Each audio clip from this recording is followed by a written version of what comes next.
மாப்பிள்ள வந்திருக்காருல, உட்கார சொல்லுங்க. உட்காருங்க. பரவாயில்ல, இருக்கட்டும் தா. இருங்க மாப்பிள்ள, நான் போய் காஃபி போட்டு கொண்டு வரேன். அதெல்லாம் வேண்டாம் தா. நாங்கள் இங்கே வந்ததே உங்களை பார்த்து பேசுறதுக்கு தான்.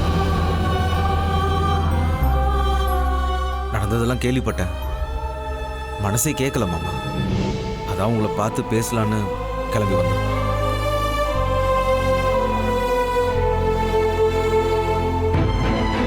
துரையும் மனோகரும் செஞ்ச தப்பு இந்த அளவுக்கு கொண்டு வந்து விடும்னு நான் நினைச்சு கூட பார்க்கல மாமா. அவங்க 2 பேரும் எங்க மாமா? அவனுங்களா? இனிமே இந்த வீட்டுல இருக்க கூடாதுன்னு சொல்லி ஈஸ்வரி 2 பேரையும் விரட்டி அமிச்சிட்டா. எப்படி இருந்த குடும்பம் சிரிப்பா சிரிக்க வச்சுட்டானுங்களே அவனுங்க. அப்புறம் எப்படி அவனுங்கள கூட வச்சுக்க மனசு வரும்? மாமா, இதுக்கு மேல நீங்க இங்கிருந்து கஷ்டப்பட வேண்டாம். கிளம்புங்க மாமா, நம்ம வீட்டுக்கு போலாம். இனிமே எல்லாத்தையும் நான் பாத்துக்கிறேன் மாமா. என்னை நம்பி வாங்க. எந்த பிரச்சனை வந்தாலும் நான் சமாளிச்சுக்கிறேன். என்ன மாப்பிள்ள, எல்லாத்தையுமே இழந்து ஒண்ணுமில்லாம நிக்கிறமேன்னு குத்தி காட்டுறீங்களா? ஐயோ மாமா,